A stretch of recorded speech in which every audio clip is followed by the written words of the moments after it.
And just like that, can you believe it's Thursday, 6 p.m., and that means only one thing, crackerjack! No, doesn't mean that. Can you hold cabbages? I don't know. It is the ABC of CBD. I'm Russ Kane, and this is Men's Radio Station. You know him, and you love him. Time now to introduce the Hunk of Hemp, the Maharaja of marijuana. He is, of course, ladies and gentlemen, Mr. Ollie Mammon. Ta-da! Oh, I was on mute there for a second. Happy Thursday, everybody. Happy Thursday.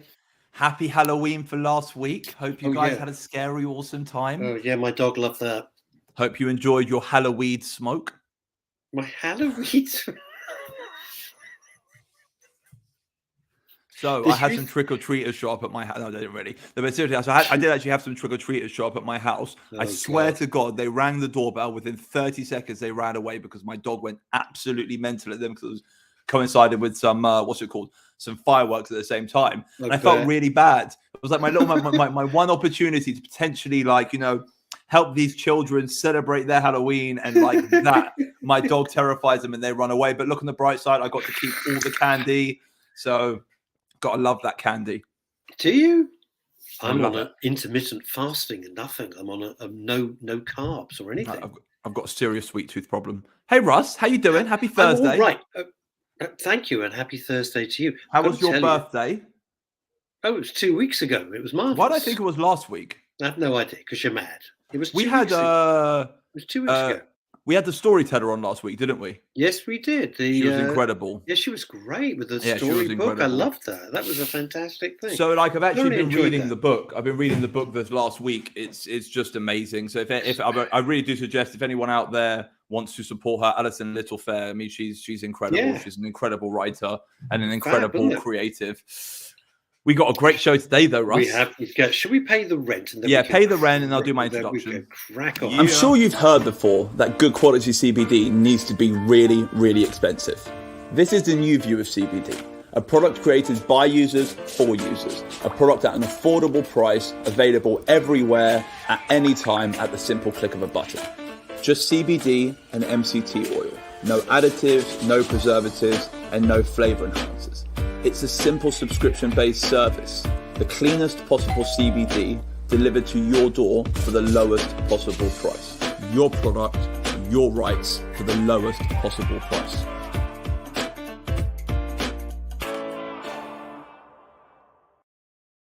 Ta-da! Absolutely marvellous, wasn't it? It's absolutely marvellous. Love it. Episode 98, Russ. Look at this. We've got Ian Oakley's gone raving mad with all his comments. Good comments or bad comments? No, they're all nice comments. I think so. I don't know. Not quite sure. And Chrissy Richards, who's watching this live from the south of Spain. Chrissy, hello there. Absolutely no idea what Ian Oakley's talking about. Anyway, there we are. Should I have a look, or shall we just ignore it and move on with the show? Don't even bother. The first one was okay, and then the rest of it was bonkers. Right. So special guest today, we have a gentleman by the name of Michael Price. He is the owner and founder of Belief Club. So today we're joined by another cannabis industry character. He's an individual I actually met at the World CBD Awards a few weeks ago in Barcelona.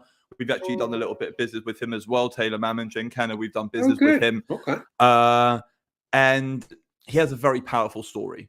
I actually spent a couple hours with him in Barcelona, and he really does have an incredibly powerful story, similar to some of the other stories we've had on this show, but very much his story and very much his experiences. And I really wanted to bring him on to share it. So as we discussed a few weeks ago, the cannabis industry is full of people whose journeys and whose stories drive them to do more.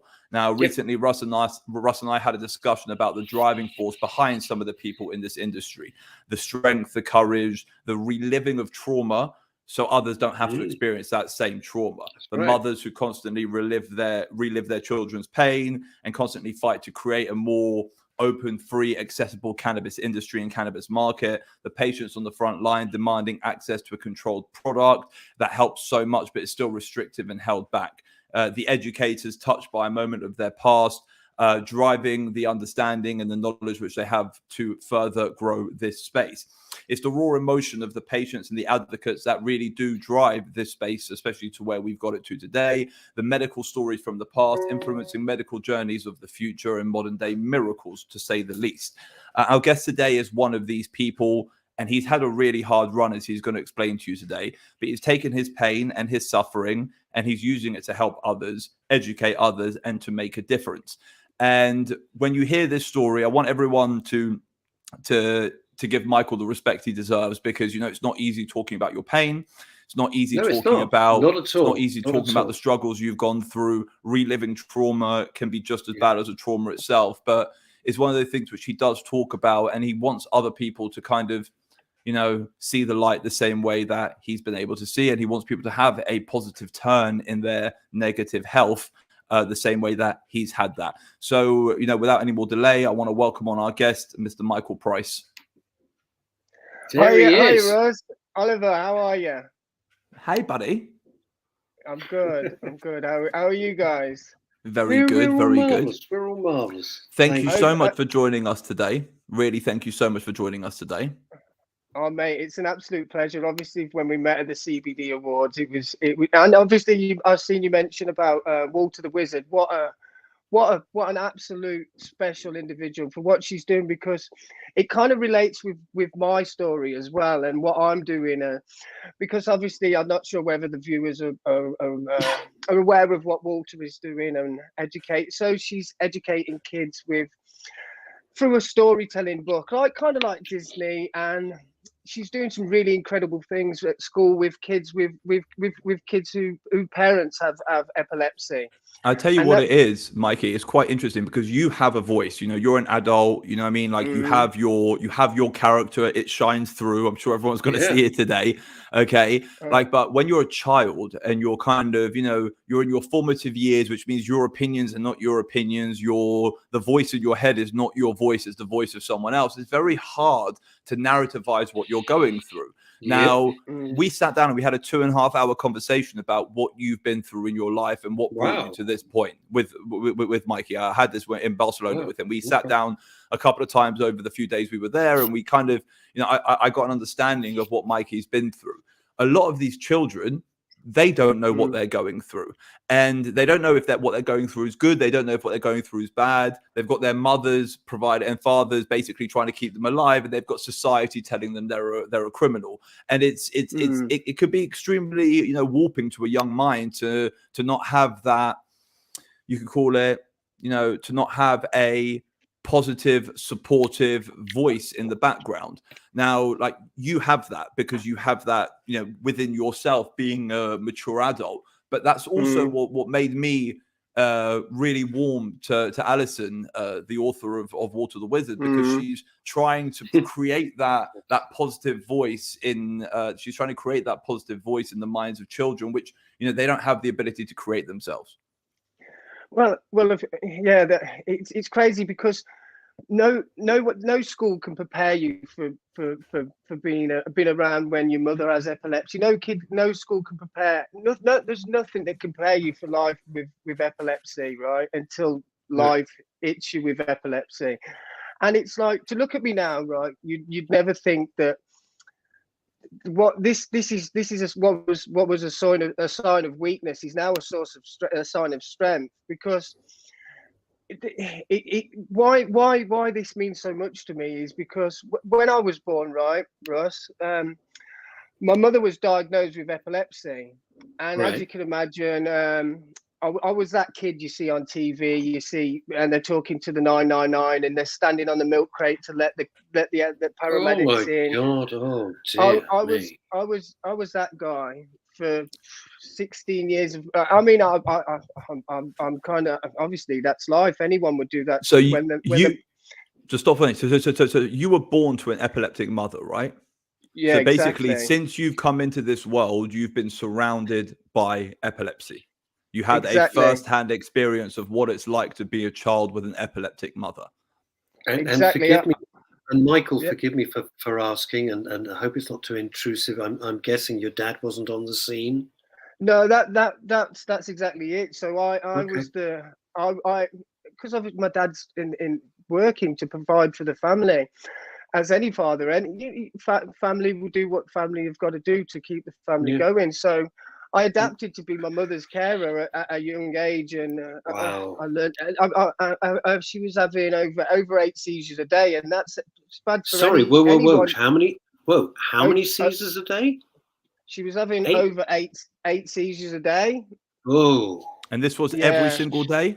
Oh, that's rough. Yeah, sometimes it was worse, sometimes it was bad. I mean, sometimes it was really bad, especially. And do you know what? It was obviously tough, but it was something. There was things that I learned as a young age of, like, say if my mother would go down, she would always go down. She would have a seizure in well, say go down, she'd have a seizure. She would always have a seizure in the shopping centre because the bright lights would affect her.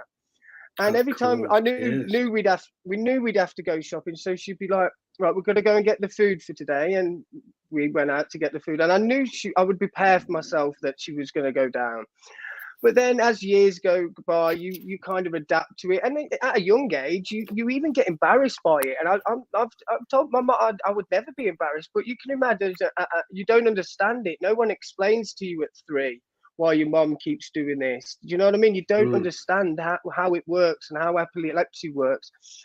And I assume as a young kid, Mikey, you're looking across the room, you're looking around the room, and everyone else has, conventional, normal parents who are there to support their kids, and you're in this other flip reversed role where you are almost your mother's protector as opposed to vice versa. And you said at the age of 3, do you know what I mean? 3, 4, 5, 6. You were. He mentioned 3 before. I mean, you were young and you had to assume this position. I must have misheard. I honestly thought I must have misheard. It's a mental story, Russ. Listeners, it's going to be like some of the information you're going to hear today. You're going to be a bit like, what? As in, this is it's a really tough story, like I said at the start of the show, and I want everyone just to kind of, bless you for sharing it, Michael. Yeah, like understand how tough this must be for Mikey to share. We really appreciate you doing this. Oh, if it can help anyone, and if it can help a kid to know that the tough times don't always last, but sometimes the tough times get tougher. So obviously watching my mum having seizures all the time and nothing I could do to control it. But I always knew as a kid I would help. I knew one day I would help my mother, right? But I didn't think it would be for me to get epilepsy myself. So when did you get epilepsy yourself? When I was 16. When you were 16 and you had your first seizure at age 16? I was 16, 17. I was in a coma for 7 weeks after God. I was in a car crash and I suffered a TBI. I was in a coma. They prepared my parents for the worst. They said, "Oh my God, I wasn't going to survive." So wait, just quickly. You were in a car crash. Sorry, I'm sorry to keep on going back. So you were in a car crash which triggered your epilepsy, or you had an epileptic attack whilst in a car and then it got into a crash? No, I was in a car crash. I suffered a brain injury, but then when I woke up out of the coma, doctors told me, look, it's obviously good you're alive, but I'm diagnosed with epilepsy. So they say that the traumatic brain injury caused the epilepsy to trigger. So then we was both having seizures. Obviously, now let me ask you a question. Let me ask you a quick question. So, so now you're 16 years old. You've grown up as a child who has an epileptic mother, and then you start getting epilepsy. When you're in the coma, is that when you had the tube in your throat? Yeah. So I had a tube here. I had another tube there and a bolt in my head, like Frankenstein. So things were tough, a lot worse than, obviously I couldn't even speak, I couldn't walk. I was in hospital for a long time, and it obviously was tough because there's things that about hospital that will stick in for the rest of your life. Like there's a tube here, right? You won't be able to see it, so it goes down to your heart. And it keeps everything going, right? But when they clean it, they have to take it out to clean it, and it's about the length of two lengths, about that long, right? And it's as thick as your finger. and then pulling it out. Well, it feels as if it's thick as your finger, but your heart closes up like the whole wound closes. Yeah, it's not nice. I don't want to get into the glory. Luckily, I didn't want any dinner tonight, so we're okay. No, it's not that bad. Well, it's not that good, is it? Well, after a bit of time, you get used to it. You adapt. You're such a positive dude, man. You're such a positive dude. This man could light up the West End just with his energy. He's amazing. He's literally a sensational dude. Good for you. So I have a question. So when you were younger, right, so between the ages of 0 and 16, you never had any signs of epilepsy? Never. Nothing at all. Nothing at all. See, we've had a few guests come on recently. So we had Jade Hempress, Pascal Fernley, okay, and she came on and she was talking about how also she also started later on in life is when her epilepsy hit her. And she said it's very, very, of course, childhood epilepsy is terrible. She said that when you're kind of used to being yourself and you get a sudden change like that, it's catastrophic because, most of the time, between the ages of 0 and 16 is where you kind of create the first version of yourself. And she said, like it was very hard, basically, like having a massive change like that in your life, which can kind of, change your direction completely. Now, you, between the ages of 1 and 16, I understand you had, the you could call it the constraints of having an epileptic mother. But did you have like a relatively normal childhood? Like, were you an active kid or? Well, obviously, as a kid, I was looking after my mum with her epilepsy, and obviously there was times where I'd spend a lot of time with my grandparents. I'd spend time fishing, just doing normal stuff, motorbike riding, just having fun as a kid. And I used to love spending time with my grandparents, and because my mum, that's the daughter, my mum's side of the family, and it was obviously something they was aware of her seizures or epilepsy and the amount of medication she would have to take, and the whole family was aware. The whole village was aware. Do you know what I mean? Everyone would know because I'd go into a shop. I was in a shop the other day, and I was actually I was talking to the woman behind the who was serving the coffee, and she goes, I was actually talking to her about CBD, and I actually give her some products for a son who's got eczema, and I give him some, and she goes, Are you Tracy's son? And then I goes, yeah. And she goes, I've seen her in here years ago when she didn't get on before the CBD. She goes, yeah, we've had to call the ambulance loads of times for Tracy. So everyone knows my mum and dad. They know us, right? Not a bragging reason, because of my mum. They've helped my mum out and rang an ambulance. Right? Because obviously there's times when you can't be around each other all the time when you're at school and different things.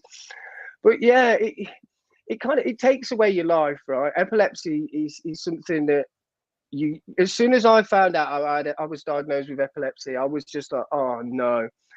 And then obviously having the fits myself, I was like, oh, because I was taking a box full of tablets. Like you'd have to have evening, morning, night, all the way through. And do you know what, right? I was taking so many systematic medication that was like for side effects. Can I just go back quickly? So let's just go back a bit. You've just woken up in the hospital bed. You've been in a coma for how long did you say you were in a coma for? 7 weeks. 7 weeks. God. Once again, I heard it as 7 days before. I thought you said 7 days. Yeah, I also heard 7 days before. And when we were in Barcelona, I also heard 7 days. So you were in a coma for 7 weeks to like 2 months. Oh, yeah. So you're in a coma for 7 weeks. Usually after about 2 weeks, they say that there's very little chance anyone's going to wake up. No. Whoa. No, they don't. Because my late wife was in the coma when the twins were born, and that never came up. Interestingly, though, I kept talking, but I said, "Did you hear anything?" No. So the way they do it, the way they're portrayed in the movies is not right, not like real life. Michael, can I ask you a very difficult question? Yeah. I've seen epileptic fits. I remember I was in a debate at school, and my opposite number suddenly threw, and it was. I've never forgotten it to this day. It was scary as hell to watch. Can you describe, and we've had lots of people who've talked about epilepsy on the ABC of CBD, can you describe what it feels like to have an epileptic fit when it feels just suddenly warm. comes on you? You feel warm straight away, warm, and you can feel I remember my last seizure. I was pushing a wheelbarrow up into the back of a van with bricks. I don't know why this is the last one I remember. This is my very last seizure as well. So I'm pushing the barrow up, and my whole body just went limp, warm, and just went straight down. That was that. And then when you come around, there was times, obviously, with my mother, I'll speak to my mum about hers, and everyone's different. So I speak to my mum, and she said sometimes she's aware. So how I would let my mum feel comfort and make her know that I'm there. So I used to tickle her. I know it sounds weird. She'd go down, and then I would like comfort around by her head, and just massage her head, just to let her know that I was there. And then eventually she would come round. Sometimes it'd be quick. Sometimes it would go on for a long time where the ambulance would have to come. But then everyone said it's completely different with the way they go. Like my mum, the way that I would notice my mum was going to have a seizure, if we was in a shop, the back of her neck would go red. And that would be a sign. That would be the warning sign. That would be like, ooh, here we go. Is that what you noticed as a child, or is that what she told you to look out for? Is that what the doctors told you to look out for? Is that just something which you realized, having spent so much time with your mum over the course of her, her condition? Exactly. So it was something that no one told me about. It was something that I was aware of myself by looking at my mum. And obviously, sometimes you'd get there just before she would go down, and my mum would be aware sometimes before she would go down, but sometimes it would be completely just gone. When did your mum start suffering with epilepsy? When I was born at 6. When I was born, my mum was diagnosed with it. So my mum would have been. I think my mum was pretty young. She was 20, 21 or something around that. Wow. Around that. So she was also it also hit her late in life. Exactly. So late-ish. Like, does she know? Does she know what triggered her epilepsy? No. The same way that what's called you were told that that the car crash had triggered your epilepsy. It was the car crash, which was hugely traumatic. Yeah, my mum definitely. I've asked her before. Well, if you don't want to answer any of these questions, if anything we're asking is too personal or anything, just say, "Look, Ollie, I don't want to talk about this." Blame Ollie. Yeah, and blame then Ollie. It's not Russ's fault; it's my fault. It's all Ollie's fault. I think what I personally think that triggered it. I think she had some stressful experiences at this time in life, and I think it was.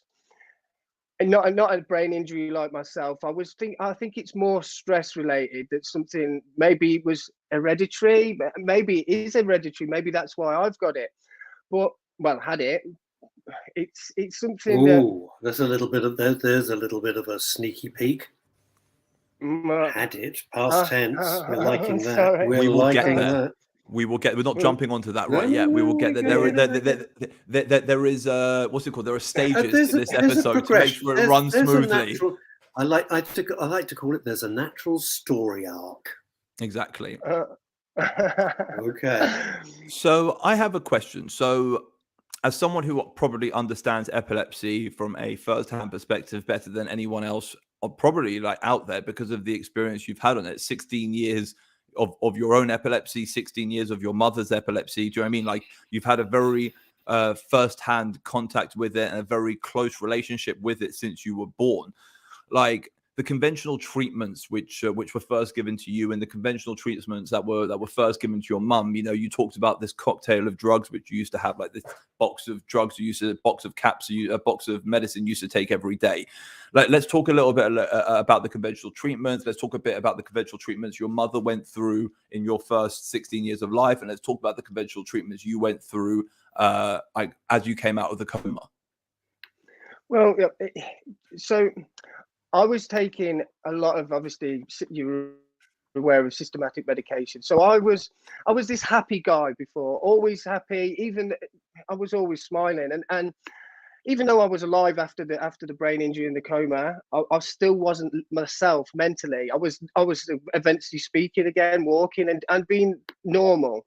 But it was my mind that I wasn't normal. I was a zombified version of myself. And I went to the doctor and I said, look, is there any way that I could change my medication? Because I was taking so much medication for I was taking this medication for a side effect of another one. So I'd have to have this medication because the side effects would be sweating. So I'd have to have a roll on to stop me sweating. And I'm like, surely this isn't right. So I was taking a cocktail, like a massive handful of different medications that was never doing anything. Do you remember how so many medicines you were taking, Michael? Oh, buddy, I'm going back 20 years. It was just a whole strip. Once again, no, I just thought I'd ask the question. I'm sorry. One of the things, Michael, that's really interesting with many of the guests that Ollie has invited onto the show, and it's fascinating, is of course when you're on these prescription drugs, which you have to be at the time, you have to take other drugs to counteract some of the side effects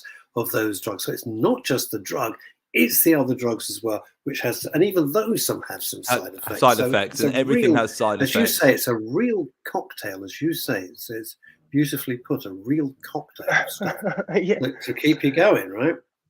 And then there's contraindications as well, which people don't think about. So the 9th pill you're taking for the side effect of the 8th might actually have a contraindication, whatever it's called, with the first one. Yes. Which is mental, but that won't be thought about because they're not thinking about number 1 and number 8 together. They're thinking about number 1 and number 2, number 2 and number 3, number 3 and number 4, etc., down the chain. And keeping the patient as stable as possible, of course, which we have to say. Well, that's exactly how I was. I was stable. All this medication was just, I felt I was better, but I wasn't getting better, if that makes sense. I was alive, but I wasn't living. My mind was feeling. You weren't feeling. You were numb. Were you numb? I was, I was just foggy. I was a lot, like I said, alive, but not living. That was the only way I could describe it. And when I went, were you having epileptic fits every day? Not every day. I would go. My mum was completely worse than me. So as I said, she would have over 8 some days, and some days she wouldn't have that many. But at that stage, I was just ready to change. I went and spoke to the doctor. Michael, I've got to ask you a question, and this is the way my mind works. Forgive me. What happened? Heaven forbid. Your mum's having a fit, and don't forget you've grown up looking after her, and suddenly, oh my God, you're having a fit. So this household has now got 2 people who can't look after each other. They're having a simultaneous fit. Did that ever happen? So I had to move away. So I had to move away because it was hard. So I moved to Wales. I moved to Wales. How old were you at this time? If you don't mind me asking, just to kind of keep the timeline going. I moved to Wales probably about 18, maybe around 18, pretty much straight after getting back to normal. So it's been about 2 years since your diagnosis. Yeah, and that was, even though I was still, the doctor said I could sign on to be classed as disabled, and then that was it. I decided that I wasn't going to give up, so they called me in to have an appointment to sign on for disability. But my dad had his own railway company at the time, so he said, "Why don't you come and do some light work and get back into it?" So I thought it was a good idea. How do you mean he had his own? Was he the fat controller? How did he have his own railway company? This is fantastic. He used to work. I used to work on the railways doing minor works, repairing bridges, and he had this company. So that's not so minor. That ain't so minor to repair a bridge when you've got a train going over it. Like screwing a door onto a kitchen. That's a minor. Okay, that's a minor, you know what I mean? Like repairing a kitchen cabinet door. Fixing a bridge is not a minor. All right, I'll be honest with you. If you eat like let's say you get a road sweeper to fix a bridge. No. Get Trigger to do it with his broom. Well, so your dad's an awesome engineer. That's basically, let's throw it out there. Your dad's an awesome engineer. Okay. He is a civil engineer. Yeah. So prior to the accident, I was doing a bricklaying apprenticeship. So I only managed. I was into my 2nd year, and then the accident happened. So I stopped that, and then well, obviously I had to stop that. I couldn't go, so I had to stop anything just with the college because I couldn't go there. I was in a coma, so I decided to get back to work with my father when he said light work. So he was right hand man, and he was a really good friend of mine. He's a really good friend of mine. So he was a bit. Oh, he's about 65. And he raised me tough. He's a tough guy, right? I'm actually going to see him on Saturday. Unfortunately, he's got cancer. So I'm so I'm going sorry. to spend. I know, but he raised sorry, me man. to be the man I am today because. Well, he's done a great job. About to be like, you're an Yeah, epic dude, man. As someone who's Here's a question. Spent a lot of time with you. You're a good dude. You're a good dude. Here's a question coming in. Does a person who has epilepsy have something on them, like a sign, I guess, to let people know they have epilepsy when they have an attack when they're in public? Excellent question. Dave Danner. Do you have one of those Brilliant. bracelets? Yeah. Some people even write notes in their purse saying I am epileptic, like personal notes. If I have a seizure, this is what we would do anyway. So just an introduction, because people will go into someone's wallet or bag to obviously help them, or they can have it handy in their pocket to hand out. Because people will obviously, if they see someone on the floor, they'll try and look for a phone or someone to communicate.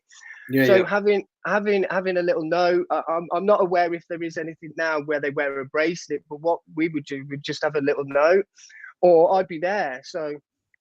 By the way, can I just give a tiny little aside? If you've got your phone, everybody in the world has a smartphone of some description. If you want them to phone somebody, have them down as next of kin. Oh. Because people forget that, and you've got like 1,000 people. They don't know who the hell to phone. You know, you don't want to be phoning my dentist or something, or some PR company. So always have it as next of kin. You can bang straight on and get hold of them straight away. Just want to say, Russ, that really shows your age. I'm just going to throw this out there, Russ. It really shows your age that you're saving someone as next of kin just in case, I don't know, you hurt yourself in public. Because it's not. Yeah, thank you. Thanks.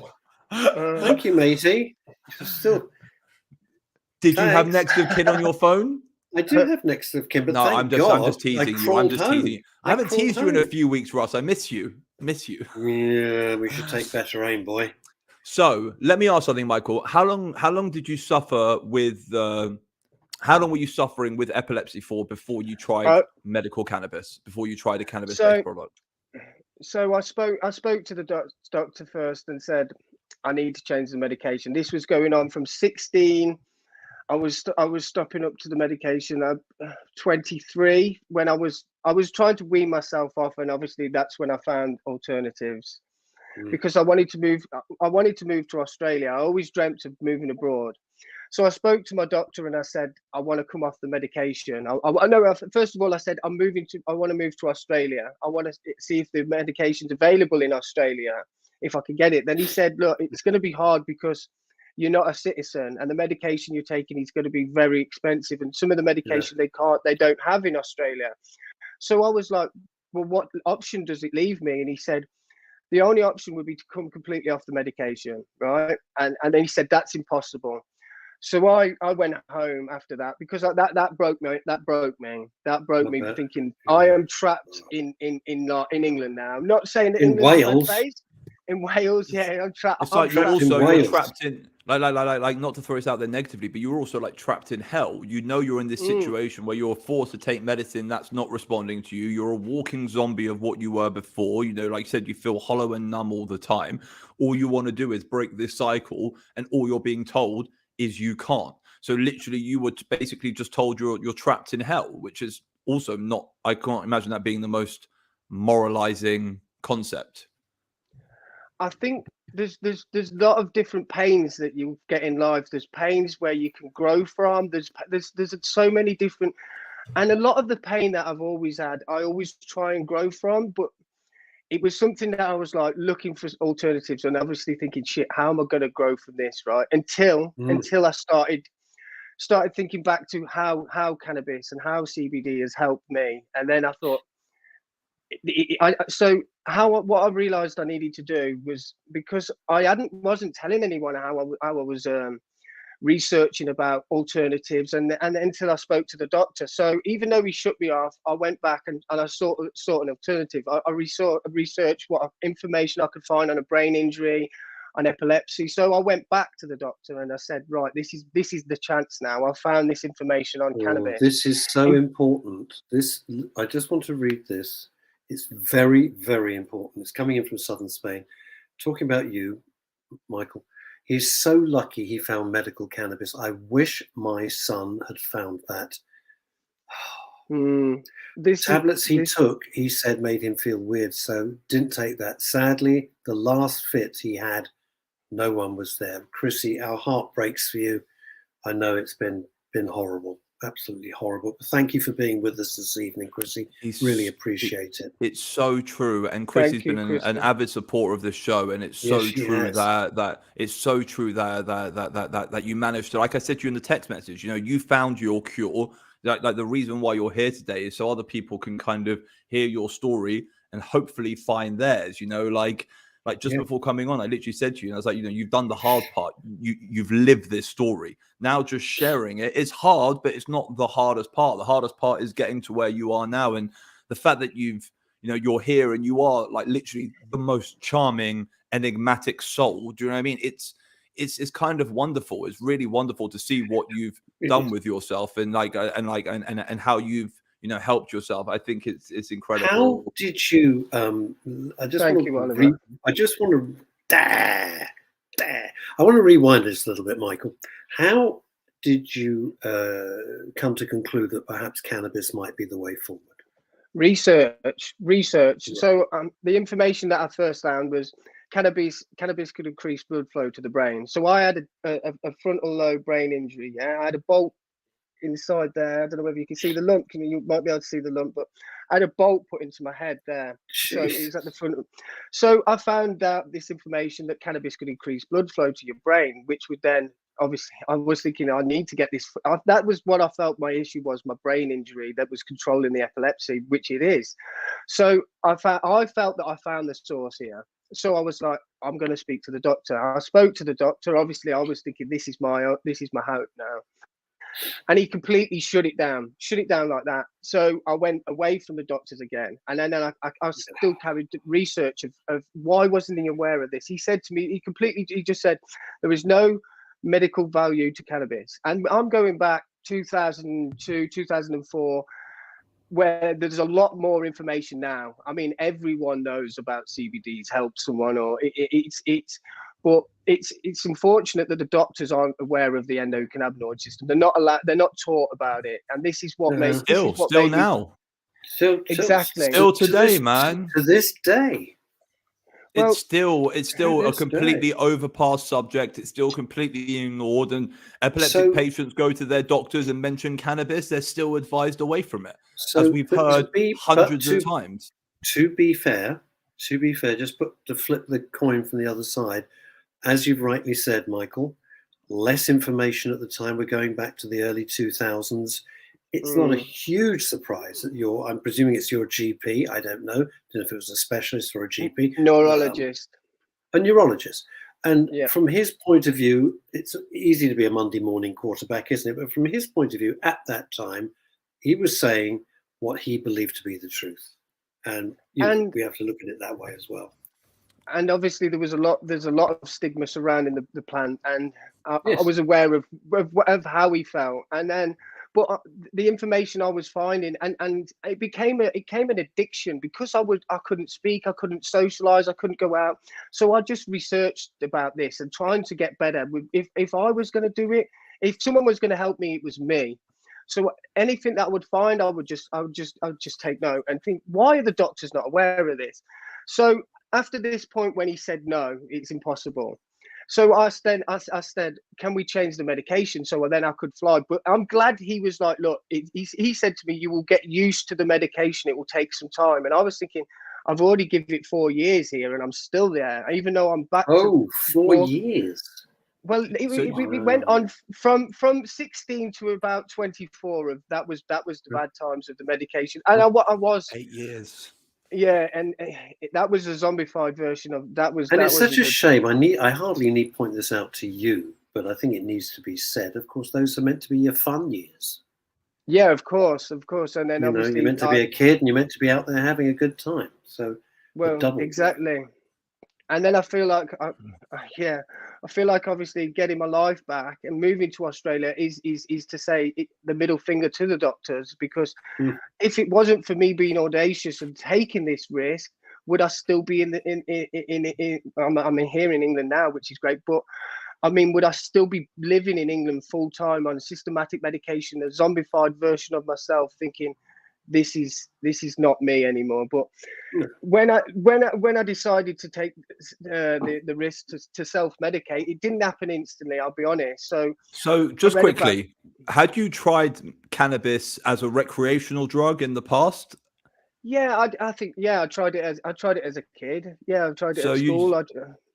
Were you a regular user, as in like, or was it just something you had tried once upon a time? No, I at school I tried a few times throughout school, and then obviously when I decided to self-medicate, that was something that I became. And my dad hated it. My dad hated the stigma, and he would class it as a junkie. He would do it. Yeah. But now obviously he's aware of it, and then they know it's medicine. That's how it is. But it even up till years ago, and he understands it, but it's took him time because he. No disrespect to my father or anyone born in that generation. He's old school, so they clash of cannabis as a stigma, a gateway drug. When unfortunately, alcohol is the gateway drug. Well, we were always told, in fairness to your dad, the civil engineer, that it was a gateway drug. And even when my kids were at school, people would come around giving lectures. And they'd say it is a gateway drug. So why would the gateway drug, as they used to say? Well, precisely, say the gateway drug. Yeah. Absolutely right, Ollie. And why would we think different? They're the experts, and we're the punters. So I get that. What I wanted to say, because here's the thing: we've got like 18 minutes left, and I've got 9 questions still to answer you. So I just basically I don't want to talk about alcohol. I don't want to talk about that. Yeah, of course. Okay. Yeah, I'm happy. Yeah, I'm happy. Yeah. Because also, like you've got way too much valuable stuff which has actually happened to you in your life that I actually want to talk about, let alone, what's it called? The alcohol-based communications, which is not that. So let's talk about your first experience of cannabis as a medicine. Let's talk about the first time 24-year-old you suffered for 8 years, been in the system. You finally you finally decide to make the decision. Off you go. Yeah, and off you go. How did you find it? The first time I couldn't roll a joint. I'll be honest with you, I could never roll. So I would consume food. I would become obsessed with making little bongs and little things, just a little hobby to me, because I couldn't do anything else anyway. So I'd be making, and my parents were finding them. My mom actually went and took some clothes back to a sports shop, and there was one in the bag. So my mom was like, "Oh, what's going on here?" And then it was something I wasn't really telling anyone about. I was keeping to myself. And was it making a difference? Of course, yeah, of course. Instantly, mentally, it was, but obviously the epileptic side of it didn't work instantly. It took a lot of. That's when I learned about consistency. That's when I started digging deeper into how it worked with your body. That's when I was starting to be consistent, and I would just do it regardless of. I needed it. I felt as if my mind was gradually getting to where I needed to be, and each day it was kind of it two-way things of. It was my way of getting back to me, and then I would also realize that I needed to be consistent. That's when the epilepsy, the seizures stopped. That was when I realized about consistency. But then it wasn't until I realized about I'm sweet now, so I'm going to help my mom out, but my mom can't smoke a joint. So I researched about other CBD brands. I found CBD brands when in the later stage of about 25, 26. And then I was sending CBD to my mother, and it wasn't working for her. And I was still continuing to research. I did a diploma in medicinal cannabis, CBD, learning about the endocannabinoid system. And I was gobsmacked. And why is no doctors being taught about this system? So then I was starting to research into the industry about traceability, compliance, and being transparent with what's inside your product, COAs. I started learning about everything just because I wanted to, and I was DJing at the time, so everything the doctors have ever told me I couldn't do, I've done it. So they told me I'd never stand in front of a strobe light. So then I became a DJ. Oh my gosh! Yes, of course. So I moved to Australia, and I was playing some really big. I was supporting Fatboy Slim, Carl Cox, the biggest DJs in the world. And then I was still thinking about CBD, and even though it's helped me, it wasn't having the same effect on my mother. So I stepped back from the DJ Question, to one more focus on thing. this. Were you conventional medicine free at this point, or you're using the cannabis alongside conventional medicine? I'm completely free the meds. As soon as I moved to Australia, I had to be. Wow. So that okay, was cool. Sorry for interrupting. Carry on. My bad. Yeah. It's incredible. So then it's a very good question, though. So moving to Australia was a risk for all of my family. Well, not a risk. It was a risk for me as well, because I haven't been away from it. I haven't been completely off the meds, and now I'm free. So moving to there was hard, but it's what made me as well. And that's when I decided. I thought, you know what, my experience is knowledge. So then I carried on to research about the industry, yeah. And that's when I started reaching out, because it wasn't working with my mother. I started reaching out to other farms and other CBD cannabis farms, anyone. And bearing in mind, I didn't know anything. I knew everything about it, not everything. I didn't know anything about farming and CBD. And no one knows how to say, wake up one morning and say, let's set up a CBD business. You don't just ask anyone. So pretty random. I started reaching out to a few farms in the States, and then eventually I found Chris Stubbs and Jane Canna, which then led me to obviously Oliver and hearing Oliver's story about how he was helping people and I thought these are the people that I want to help my mum with. And ever since we formed the Believe Club, my mum is completely seizure free. My mother had the first Mother's Day this year. It's amazing, right? How incredible is this? What, we have to wait to nearly 10 to 7 for you to suddenly say your mum's seizure free. Fantastic story. Oh yeah, the story. It's the art over the story. Yeah, they're all sobbing into their popcorn now. So that's fantastic. It's special, but you said something very beautiful in Barcelona. As you said it a few times, I don't know if you quite realize. So Barcelona was the World CBD Awards. Most people who descended upon that location were hoping to win a prize for what they've done in the CBD industry over the last few years. Exactly. You carried on saying one thing, which was very valuable and very powerful. You're like, I don't need a prize because my mum's already seizure free. Oh my God.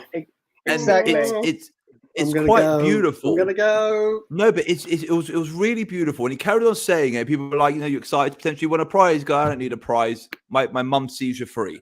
And it really is, like, I feel like that as a comment is almost like, I want to say, the driving force of this industry, like the Hannah Deacons and the Jade Proudmans and everyone. It's that whole idea of, I don't really need that recognition. I don't really need the pat on the back. Ollie, they are there altruistically.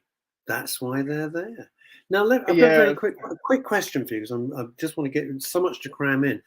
Now your mum is seizure free, thanks to you. Has your dad's attitude sort of softened a little bit?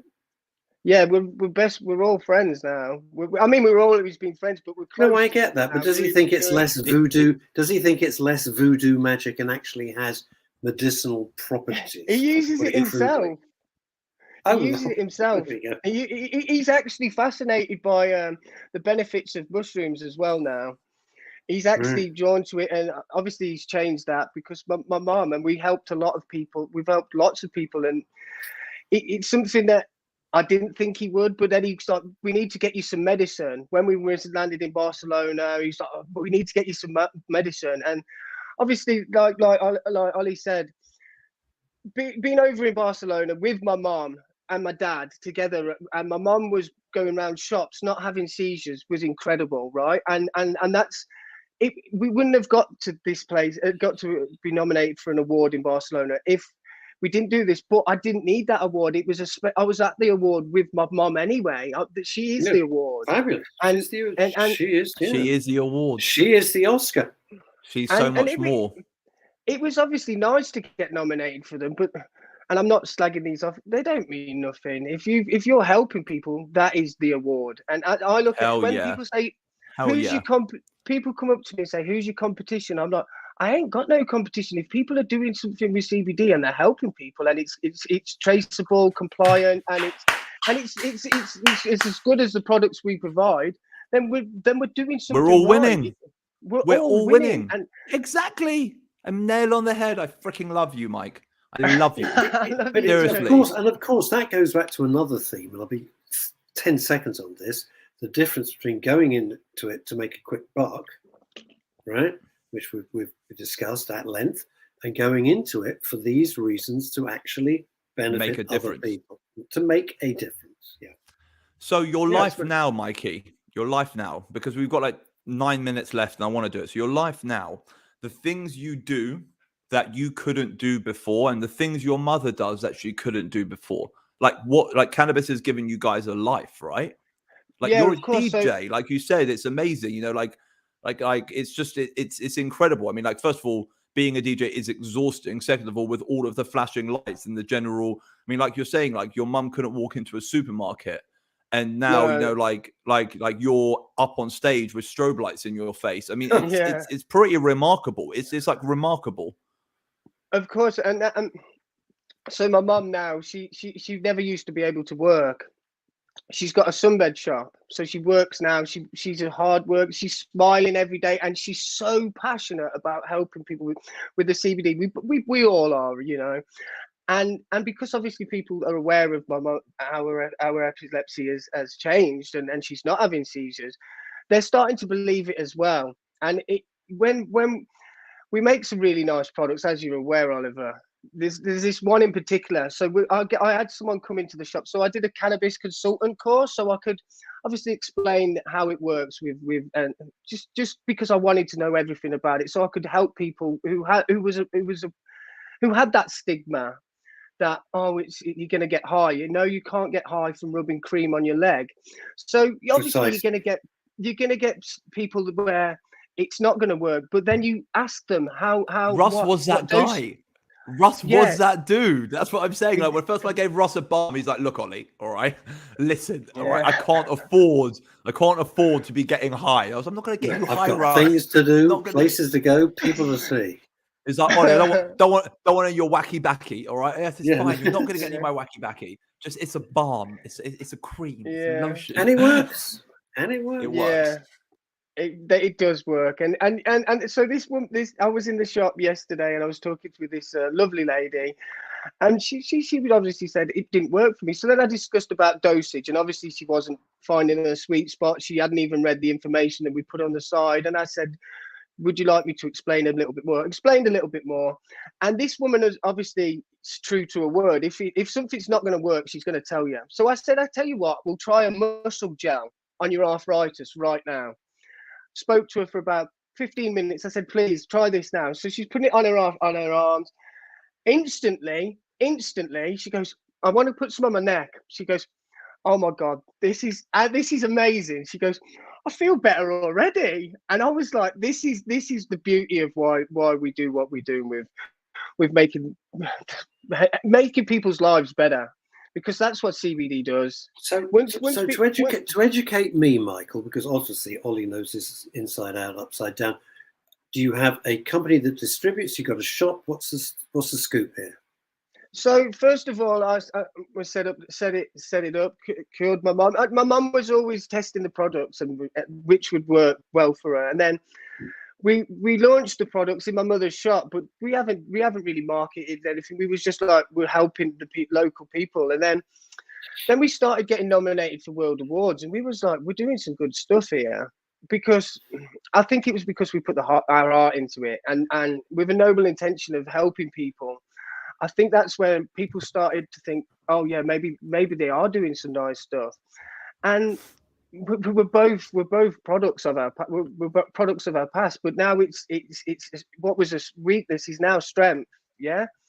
And we was helping people when I talk to people about it, and do you know what, I know you've heard my story about me going through bad time, but then earlier earlier this afternoon, I met a really, really special family in a shop. So I went to I'm sorry for going off track on this, but no, that's fine. No, go ahead. Do your thing. Do your thing, man. You've been incredible all show. I'll give you the last 5 minutes to go mental. Okay, go crazy. Go as much off track as you want. Everyone goes through these tough times, but everyone wants to be at the end destination of being better or being helping people, but it's about the step by step. But today it made me realize I met this family in a shop, and I got talking to them. So I'll fill you in. There was a dad, a little boy about 7, James, Morgan, and Isabella. Isabella's, unfortunately, she has autism. So I started speaking to them in the shop. Anyway, next minute he told me, he goes, I was saying, oh, are you down Wales on holiday? And he said, oh, yeah, our wife recently passed away due to cancer. So I was like, oh, I connected with him, and luckily I had some balm in my pocket, right? So I goes, please take this, right? Then I was looking at the boy Morgan, and I said, Morgan, things are going to get better, buddy. And they were ready to break down, and this will touch me for the rest of my life, because I thought everyone goes through bad times, but this family was particularly touched my heart. So I said to Morgan, the little lad, he picked up a teddy, and I said, Morg, and these teddies were quite expensive, and I heard the dad saying about price. So I said to Morgan, Morgan, if you had that teddy bear, what would you call it? He goes, Michael, right? So I bought him the teddy, and that just proves, right, that you go through tough times, but if your family's there, the tough times are not as tough. And that was just a symbol of thought.